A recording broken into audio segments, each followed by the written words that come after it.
7월 13일 수요일입니다. 오늘 요엘 3장 1절로 마지막 21절 여호와께서 시온에 거하시도다 라는 제목입니다. 여호와께서 시온에 거하시도다. 요엘서 마지막 장이죠. 요 3장밖에 안 되는 짧은 장인데 요엘서는 아주 굉장히 중요한 성경이에요.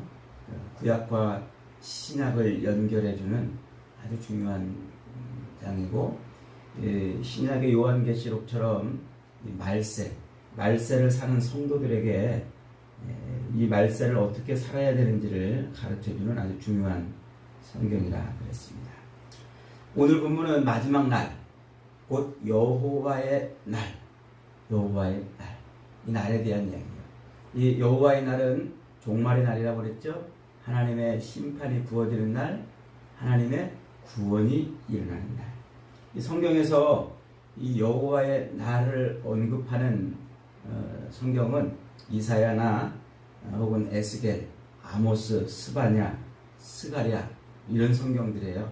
이 성경들이 말세에 하나님 나라가 어떻게 이루어질 것인가를 선포하는 그런 공통점이 있습니다. 그러니까 이 여호와의 날, 이 날은 종말의 날로서 이스라엘을 대적하는 그 모든 대적들을 하나님이 심판하시고 이스라엘, 하나님의 백성들을 고스란히 구원하신다 하는 날입니다. 그래서 하나님의 의가 성취되고 하나님의 통치하심이 일어나는 그런 날이 바로 여호와의 날이에요. 그러니까 이 땅의 모든 역사, 이 수레바퀴처럼 굴러가는 이 모든 역사가 딱 끝나는 거예요. 끝나고 하나님의 통치하심이 일어나는 이런 날이죠. 그래서 이 날을 신약 성경에서는 주의 날 이렇게 표현을 합니다. 신약 성경에서 표현하는 그 주의 날과 구약의 여호와의 날, 이 날이 같은 날입니다. 오늘 본문 1절로 15절은 세계 만국을 심판하시겠다는 선언과 심판의 내용이 소개가 되고 있어요. 그리고 16절부터 마지막 21절은 이스라엘, 즉 하나님의 백성들의 영원한 승리를 선포하고 있어요. 그러니까 이 심판이 소개되고 그 뒤어서 하나님의 백성의 구원이 소개되는 요 그림, 요런 그림은 종말에 나타나는 하나의 패턴 같은 거예요. 그래서 심판은 곧 구원이라 라고 하는 그림을 만들어내는 거예요. 동전의 양면처럼 심판은 곧 구원이에요. 이 성경이 만들어내는 아주 중요한 공식이죠. 그래서 애굽에 있는 이스라엘 백성들을 구원하시기 위해서 하나님이 애굽을 심판하세요. 그러니까 그 심판이 곧 이스라엘의 구원이 되는 것이죠. 또 노아 홍수 때 온 세상을 물로 심판하세요. 그 심판이 노아의 가족들을 구원해내는 구원으로 이루어지는 것이죠. 그러니까 심판은 곧 구원이라 하는 이 그림을 만들어내고서 이것이 마지막 요한계시록에서 세상의 끝을 알려주는 그림으로 이렇게 인용이 되고 설명이 되어지는 것입니다. 이 그림을 이제 통해서 요엘서는 지금 마지막 여호와의 날, 이 여호와의 날에 이스라엘, 하나님의 백성인 이스라엘을 괴롭혔던 그 모든 만국을 심판하시고 멸망시키심으로 하나님의 백성들인 이스라엘을 완전히 구원하시는 그걸 지금 설명해 가고 있어요. 그러니까 열국을 심판하시고 자기 백성을 완전히 구원하시는 그것은 곧 다른 말로 표현하면 하나님 나라가 완성됐다 이렇게 표현을 하는 겁니다. 1절로 2절은 이렇게 시작하죠. 보라, 그날 곧 내가 유다와 예루살렘 가운데에서 사로잡힌 자를 돌아오게 할 그때에 내가 만국을 모아데리고 여호사밧 골짜기에 내려가서 내 백성 곧 내 기업인 이스라엘을 위하여 거기에서 그들을 심문하리니 이는 그들이 이스라엘 나라들 가운데 흩어버리고 나의 땅을 나누었으리라. 지금 유다와 예루살렘 가운데에서 사로잡힌 자를 돌아오게 할 때 이때는 뭐를 떠올릴 수 있어요? 바벨론이 멸망하고 메데파사가 바벨론을 멸망시키고 그 페르시아의 고레스 왕, 바사의 고레스 왕이 유다 백성들을 예루살렘으로 돌아가라 하고 내린 그 칙령이 떠오르죠. 그래서 유다 백성들이 예루살렘으로 돌아오는 그 역사적 사실, 그 역사적으로 성취되었던 그 사실을 떠올리는 거예요. 그러니까 이제 요엘서는 그 일이 있기 훨씬 전, 한 400여 년 전에 일어나는 일인데 그 일을 지금 예언을 하고 있는 겁니다. 그런데 요 구절은 더 중요한 것을 기억을 해내야 됩니다. 그게 뭐냐면 신명기 말씀이에요. 신명기 말씀은 이스라엘 백성들이 애굽에서 나와서 홍해를 건너고 시내산 밑에서 하나님 앞에 언약을 받아요. 율법을 받아요. 1년 동안. 그리고서는 이제 가나안 땅에 들어가려고 그랬는데 그 가나안 땅에 들어가지 못하고서 그만 정탐꾼의 보고를 받고서 난리를 피잖아요. 그래도 하나님의 징계를 받아서 그 정탐한 날수를 1년으로 계산해 가지고 40년 동안 광야를 헤매고 돌아다녀요. 그렇게 광야를 헤매고 40년 동안 광야를 헤매다가 이제 40년이 지난 다음에 이 모압 평지에서 가나안 땅을 들어가기 바로 그 목전에서 하나님이 모세를 통해서 새로운 언약을 선포하는 것이 바로 신명기예요. 그래서 그 신명기 말씀은 하나님이 뭘 강조하냐면은 하나님의 말씀, 하나님의 언약의 말씀, 이 율법으로 대표되는 이 말씀을 붙들고 살아라 라고 하는 것을 강조하죠. 그래서 그 말씀을 붙들고 살면 이스라엘 백성들을 하나님께서 복을 주신다고 그래요. 그 내용을 함축적으로 보여주고 있는 것이 신명기 28장이에요. 그 28장에 보면은 너희가 내 말을 붙들고 살면 너희가 들어와도 복을 받고 나와도 복을 받을 것이다. 자손 대대로 복을 받을 것이다. 그러나 그 말씀을 버리면 너희가 나가도 저주를 받고 들어와도 저주를 받을 것이다. 자손 대대로 이방인들에게 팔려갈 것이다. 이런 말씀을 주시거든요. 그러니까 지금 이 신명기 그 말씀은 이스라엘 백성들이 가나안 땅에 들어가 사는 그런 실제적인 역사, 그 역사에서 이스라엘이 주변 나라들로부터 심한 공격을 받고 북이스라엘은 아수르에 의해서 팔려가고 유다도 바벨론의 포로로 끌려가는 그런 일들이 벌어지는 그 실제적인 역사를 예언한 말씀이거든요. 그 말씀이 어떻게 실현이 됐는가, 어떻게 구체적으로 성취가 됐는가를 그걸 떠올려야 돼요. 지금 이 오늘 요엘서 말씀을 읽으면서요. 그러니까 지금 이스라엘 백성들이 뭐 했다는 거예요? 하나님의 말씀을 내팽개치고 살았다는 거예요. 그래서 하나님의 말씀을 내팽개침으로 말미암아 주변에 있는 나라들이 이스라엘을 팔아먹고 노예로 끌고 가고 착취하고 놀이개로 삼고 그런 일이 지금 벌어졌다는 거죠. 그게 지금 신명기 말씀 그대로 지금 되었다는 겁니다. 이게 하나의 메타포예요. 하나의 의미. 그러니까 지금 무엇을 설명하려고 하냐면 이스라엘이라는 그 나라, 하나님이 이 아브라함의 후손으로 이스라엘이라는 나라를 하나 만들어 놓잖아요. 그 나라를 통해서 하나님이 하고자 하는 게 뭐였어요? 하나님이 세상 모든 열국을 통치하시고 세상의 왕이심을 그 이스라엘 나라를 통해서 나타내고 싶었던 거예요. 그런데 이스라엘이 그런 삶을 살지 못함으로 하나님의 왕 되심, 하나님의 하나님 되심을 드러내지 못했지요. 그러니까 하나님이 지금 이 이스라엘 백성들의 그 역사, 가나안 땅에 들여보내서 그 가나안 땅에서 사는 그 긴 역사를 통해서 뭘 보여주시려고 했냐면 이스라엘의 죄가 무엇인지를 보여주려고 그런 거예요. 이스라엘의 죄. 왜 이스라엘 백성들이 그 긴 역사를 통해서 살았던 그 삶, 그 실패한 삶을 왜 만들어내셨을까요? 그게 바로 아담의 죄를 설명하고 싶었던 겁니다.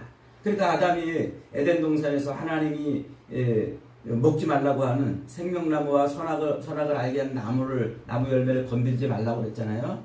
그것은 그 열매를 따먹고 죄를 지으라는 것이 아니고 그 열매가 맺힌 나무를 어디다가 심어 놓으셨어요? 에덴 동산은 한 중앙에 세워놨단 말이에요. 그러니까 그들이 이 에덴 동산에서 거닐면서 뭘 하다가도 동산 중앙을 볼 때마다 뭘 떠올리는 거예요? 아, 이 에덴 동산은 하나님이 통치하시는 곳이구나. 하나님이 여기에 통치자이시고 왕이시구나 하는 것을 아는 표지판이에요. 근데 그 표지판을 걷어차버린 겁니다. 그것이 아담의 죄예요.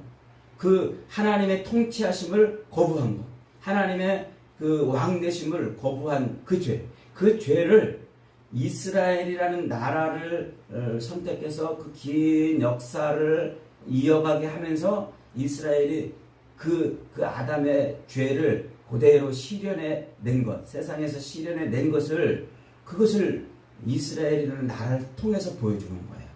이게 굉장히 중요한 그림입니다. 이 그림을 놓치면 이스라엘 역사가 왜 있어야 되는지, 구약 성경에서 왜 하나님은 이스라엘을 택하셨고 이스라엘을 이렇게 끌고 가는지, 그리고 왜 이스라엘을 또 다시 회복하시는지 이걸 이해할 수가 없어요. 이스라엘 역사는 왜 있는지를 모르는 거죠. 그러니까 이스라엘이라고 하는 나라를 뽑아 세워서 긴 역사 동안에 하나님이 그 역사를 통해서 보여준 게 뭐냐면 아담의 죄가 이스라엘의 지금 죄라는 거예요. 이스라엘의 죄가 곧 아담의 그 죄라는 것이죠. 그러면서 이제 그 아담의 죄를 짓게 된 이유가 무엇입니까? 마귀의 유혹이잖아요. 마귀가 미혹하고 이 아담으로 하여금 하나님의 그 하나님 되심을 보여주는 그 표지판을 걷어차게 만든, 하나님의 통치를 거부하게 한 그 죄를 만들어내게 했단 말이에요. 그러니까 이 악한 영이고 또 이 옛뱀의 용이라고 표현되는 이 마귀는, 이 사탄은 아담을 그렇게 죄짓게 만든 장본인인데, 그 죄는 곧 무슨 죄입니까? 하나님을 대적한 죄예요. 하나님의 백성, 이 하나님의 사람인 이 아담을 미혹해서 하나님에게서 떠나게 만드는 그 죄, 그것이 하나님을 대적하는 죄란 말이에요. 그러니까 이스라엘이라는 이 나라를 만들어 가지고 긴 세월 동안에 이스라엘은 죄를 지어요. 무슨 죄? 아담이 지었던 죄, 즉 이스라엘의 왕이 하나님인데 그 하나님이 하나님의 통치를 거부한 죄, 그 죄를 설명해내는 거예요. 이스라엘 역사를 통해서. 그러니까 이스라엘 역사를 쭉 들여다보면 이스라엘 백성들은 하나님을 왕으로 섬기지 않았단 말이에요. 그 죄를 고스란히 드러내고, 그 아담의 죄라고 그랬죠. 그 죄를 고스란히 드러내고, 그렇게 이스라엘로 하여금 죄를 짓게 만든, 하나님의 통치를 거부하는 죄를 짓게 만든 주변 나라들, 이 주변 나라들을 하나님이 심판하시는 거예요. 그래서 그 주변 나라들을 심판하시는데, 심판의 근거가 뭐냐면 하나님의 백성을 함부로 다뤘다는 거예요. 하나님의 임재하시는 성전을 파괴하고, 그리고 그 백성들을 함부로 다룬 그 죄를 드러나게 해가지고 열국을 심판하시는 건데, 곧 무엇을 심판하시는 거예요? 이게 하나님의 사람인 아담을 함부로 대했던, 그리고 하나님의 임재의 처소였던 그 에덴을 파괴해버린 그 마귀의 죄를 드러나게 하는 거예요. 그래서 마귀를 심판하실 근거를 찾는 거란 말이죠. 그러니까 이 요엘서는 지금 그 어마어마한, 아주 성경의 전체 그림을 보여주는 어마어마한 성경인 거예요. 그래서 이제 하나님께서 그 열국, 그 만국을 어디에서 모아가지고 심판하십니까? 이 여호사밧 골짜기에서 모아놓고 심판하신다 그래요. 이 여호사밧이라는 말은 여호와와 사밧이라는 단어가 합해진 거예요. 여호사밧. 그러니까 여호와는 심판자이시다, 이런 뜻이에요. 여호와는 심판자. 여호와께서 심판하신다. 요게 여호사밧이라는 뜻인데, 요 이름을 가지고 있는 왕이 있어요. 유다의 네 번째 왕이 바로 이 여호사밧 왕이에요. 그 여호사밧은 왕이 되자마자요, 우상들을 다 철폐하고 이 예루살렘 백성들이 율법에 따라서 살도록, 그리고 율법을 아주 강화시키고 백성들이 율법을 의지하고 온전한 제사가 드려지도록 이런 일을 아주 잘해요. 그래서 하나님이 그에게 강성함을 주세요. 주변 나라들로부터 막 조공도 받는 그런 강한 나라가 되게 만들어요. 그래서 블레셋도 그에게 조공을 바치고 주변 나라들이요, 꼼짝 못하는 그런 강성한 나라가 되는데, 이렇게 강하게 되니까 이 여호사밧이 교만했든지 북쪽에 북이스라엘을 다스리고 있는 7번째 왕 아합하고 혼인 관계를 맺어요. 그래서 이 아합과 이세벨의 딸인 아달랴, 그 아달랴를 자기 아들 여호람하고 결혼을 시킵니다. 그 결혼을 시켜가지고 이 혼사를 맺는 거예요. 그리고서는 이제 이 여호사밧이 뭐라고 그러냐면 아합 왕한테 당신이나 나나 똑같이 이스라엘을 통치하고, 그러니까 당신이 다스리는 나라나 내가 다스리는 나라 우리 다 같은 나라다 그러면서 이 아합하고 한 그런 공동체를 만들자고 그래요. 그러니까 이제 아합이 기분이 좋아가지고 저 길르앗 라못이라는 곳을 가서 쳐가지고 그 땅을 우리가 뺏어오자. 우리가 옛날에 다스리고 있던 땅인데 뺏겼으니까 거길 다시 찾아오자. 이렇게 전쟁을 제안합니다. 그러니까 여호사밧이 신이 나가지고 아합과 함께 전쟁을 나가려고 그러는데, 그때 하나님께서 그 전쟁을 나가려고 하는 여호사밧에게 경고를 하지요. 아합하고 함께 하지 말라. 그런데 그 경고를 무시하고서 전쟁에 출전해요. 그 전쟁에서 하나님은 아합 왕을 죽여버려요. 그 놀래가지고 여호사밧이 얼른 예루살렘으로 돌아와가지고 정신을 번쩍 차리는 거예요. 야, 내가 하나님 앞에 기고만장했구나. 그리고는 다시 율법을 다시 들고서 백성들로 하여금 율법대로 살도록, 제사장들도 재판관들도 율법대로 행하도록 그렇게 해요.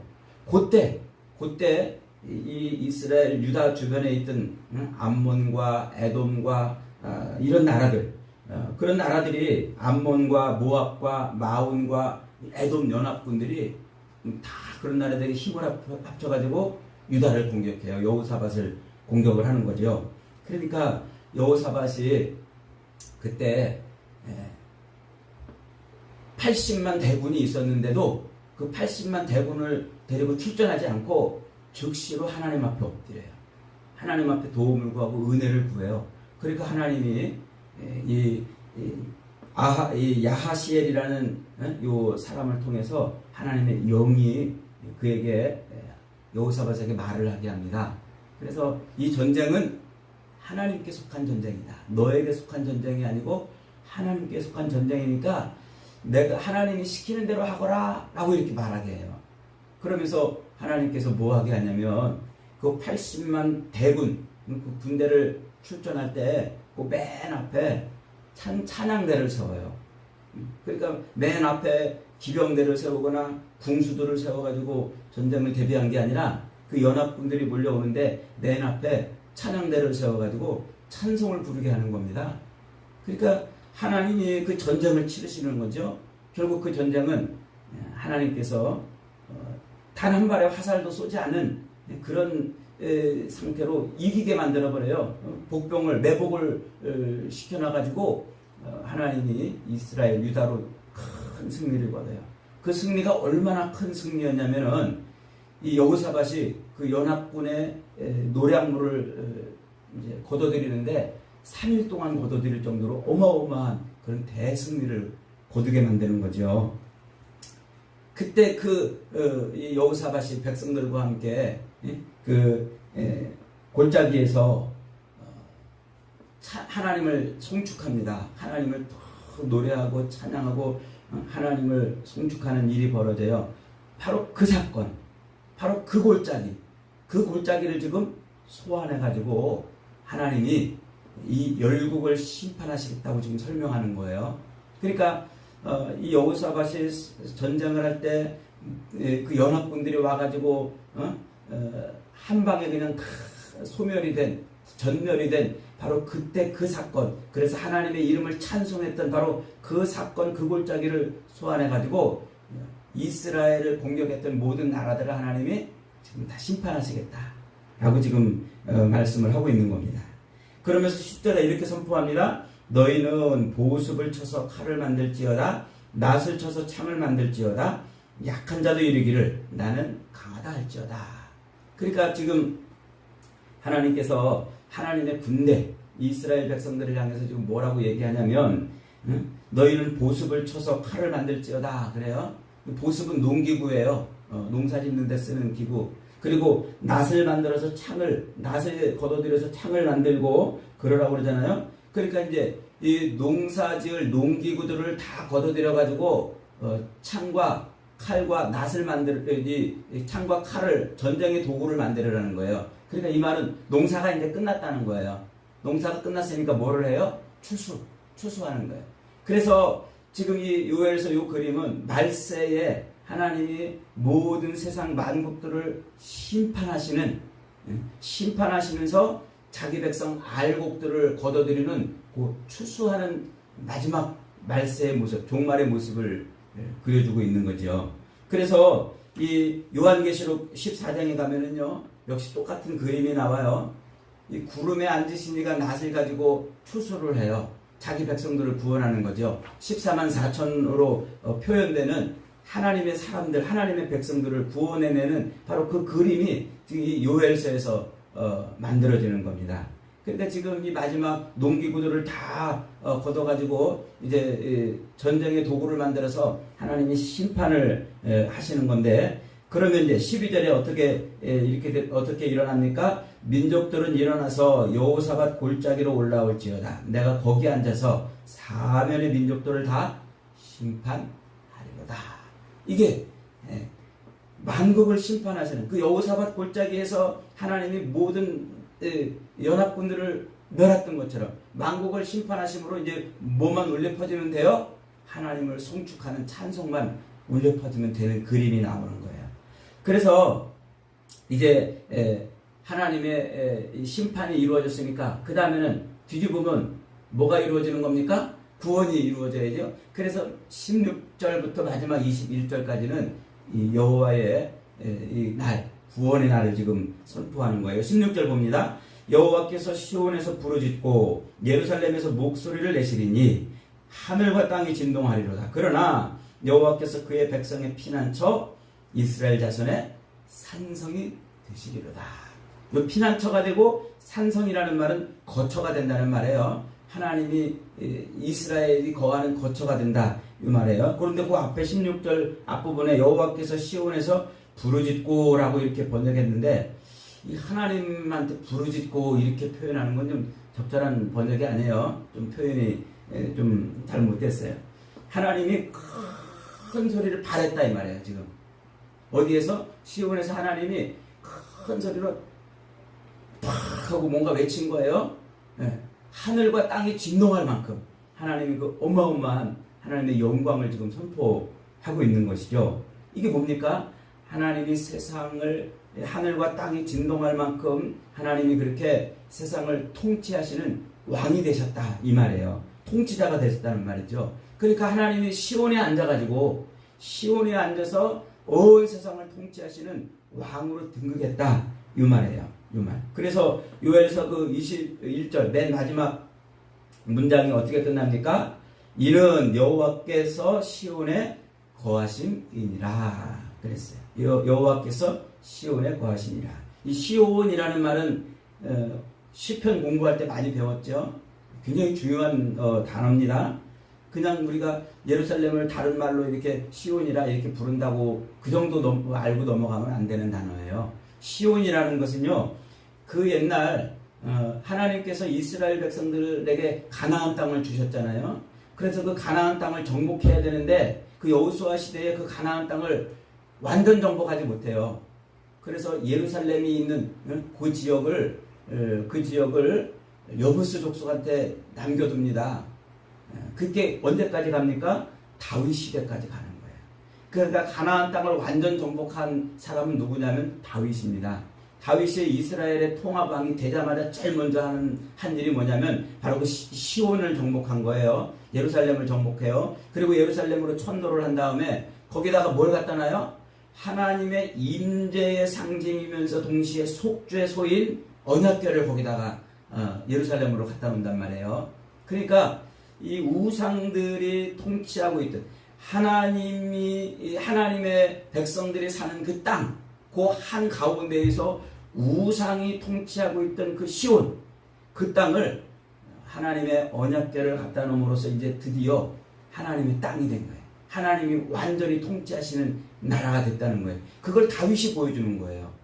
다윗이 왕이 돼가지고 이 예루살렘을 제일 먼저 정복하고 언약궤를 갖다 놓은 그 사건이 가나안 땅, 하나님의 백성들이 사는 그 땅을 다윗이 완전 정복한 것으로 그렇게 등장을 하는 겁니다. 그래서 다윗이 이스라엘의 왕이지만 시편에서 계속 노래할 때 뭐라고 노래하냐면 여호와께서 통치하시니, 여호와께서 우리를 다스리신다. 이 말을 자기가 왕이면서도 실제로 하나님이 통치하고 다스린다고 그렇게 시편에서 고백을 많이 하잖아요. 그러니까 다윗은 지금 뭐 한 거예요?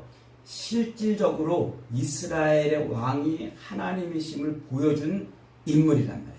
그래서 하나님이 다윗을 특별하게 다루고 그에게 언약을 주어서 다윗의 후손으로 메시아가 오게 하는 이 엄청난 일을 만들어내시는 것이죠. 그러니까 시온에 거하신다, 여호와께서 시온에 거하신다는 말은 곧 하나님이 완전한 통치자가 되셨다, 온 세상을 통치하시는 통치자가 되셨다, 그 말을 지금 표현하고 있는 거예요.